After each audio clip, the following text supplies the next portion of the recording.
Good morning student. आज हम देखेंगे कैदी और कोकिला का पार्ट 2।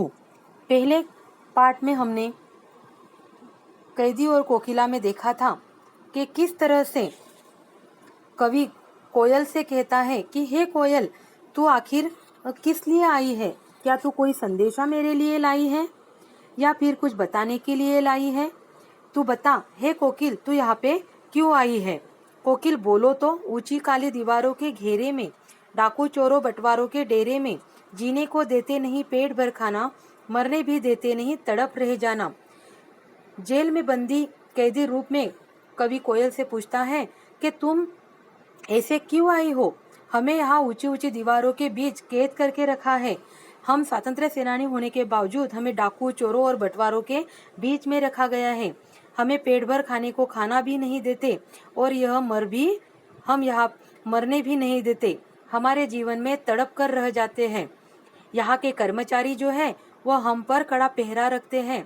इसे इस शासन कहे या अन्याय, चारों ओर के इस समय चंद्रमा भी हमें निराश कर चला है। कहीं भी आशा की किरण नहीं दिखाई दे रही है। इस कालिमापूर्ण वातावरण में तू हमें क्यों जगा रही है? क्या तू ऐसी स्थिति में कैसी का संदेशा लाई है? साथ में कवि कहते हैं, क्यों हुक पड़ी वेदना बोझ वाली सी, कोकिल बोलो तो क्या लूटा? कारागार में बंदी कवि ने कोयल की वेदनापूर्व आवाज सुनकर बोला कि तुम इस तरह क्यों चीखी? तुम्हारा क्या लुट गया है? तुम्हारे कंठ की मधुर आवाज सुनकर यही लगता है कि ईश्वर ने तुम्हें मधुर वैभव की रखवाली का दायित्व सौंपा है। हे कोयल, बताओ तो तुम आधी रात को पागलों की तरह क्यों चीखी? क्या जंगल में फैली आग देख ली जो इस समय चीख पड़ी? कोयल, कुछ बताओ तो सही।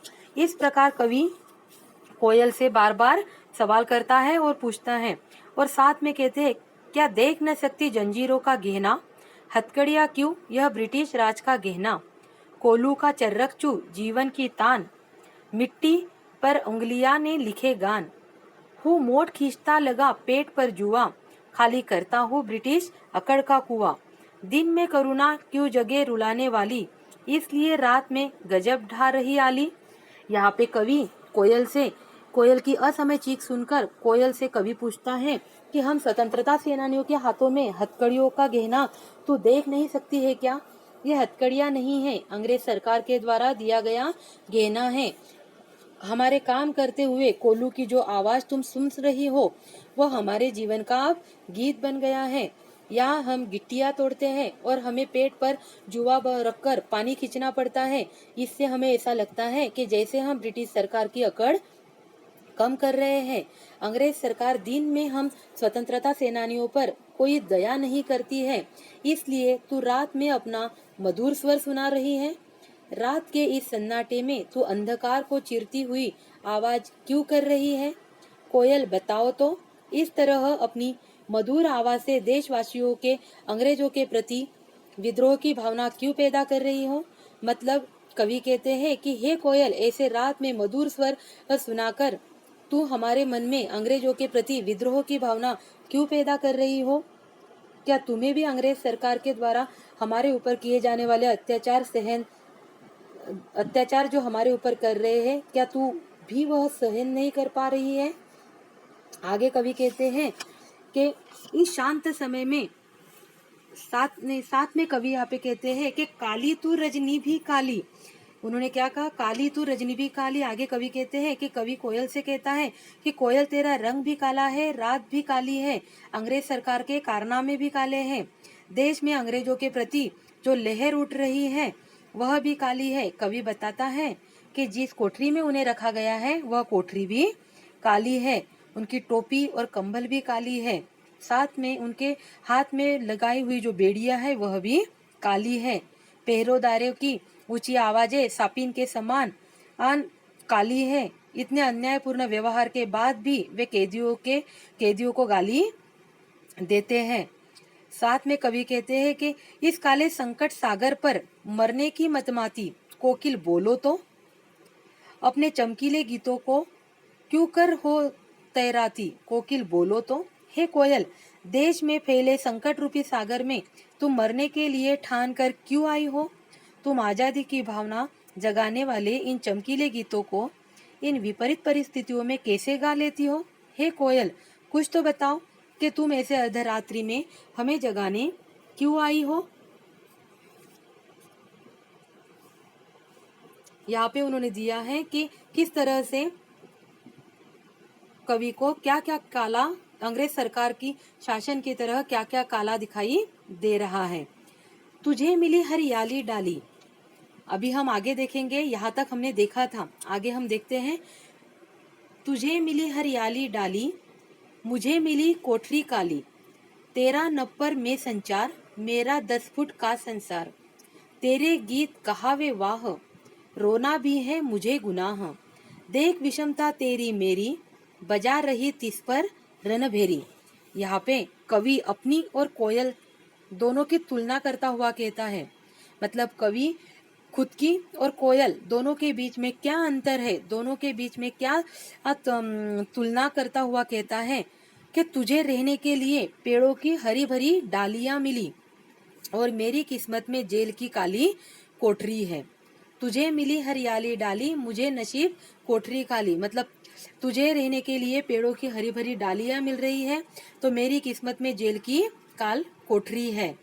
तेरा नभर में संचार, मेरा 10 फुट का संसार, तू खुले आसमान में उड़ती फिरती है और मेरी दुनिया 10 फीट की कोठरी में सिमट कर रह गई है। तेरे गीत कहावे वाह, रोना भी है मुझे गुनाह, तुम जो गीत गाती हो, तुम्हारे गीतों को लोग वाह वाह कहकर सुनते हैं और मेरा रोना भी अपराध माना जाता है। इतना अंतर तुझमें और मुझमें है। देख विषमता तेरी मेरी, बजा रही तिस पर रणभेरी। कोयल, तू मेरे और अपने बीच के अंतर को देख, तुझमें और मुझमें कितना अंतर है यह देख। इसके बाद भी तू रणभेरी बजाकर लोगों को आजादी की लड़ाई के लिए उत्साहित कर रही है। कवि क्या कहते हैं यहाँ पे कोयल को कि ये कोयल, तुझमें और मुझमें बहुत ज्यादा अंतर है। तुझे रहने के लिए हरियाली डाली मिली है और मेरे नसीब में ये काली कोठरी लिखी हुई है।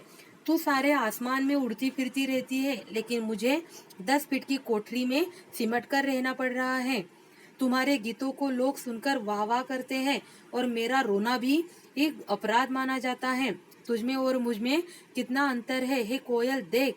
ऐसे में तू रणभेरी बजाकर लोगों को आजादी की लड़ाई के लिए उत्साहित क्यों कर रही है? हे कोयल, बोलो तो। इस हुक्रुति पर अपनी कृति से और कहो क्या कर दूं? कोकिल, बोलो तो। मोहन के व्रत पर प्राणों का आसव किसमें भर दूं?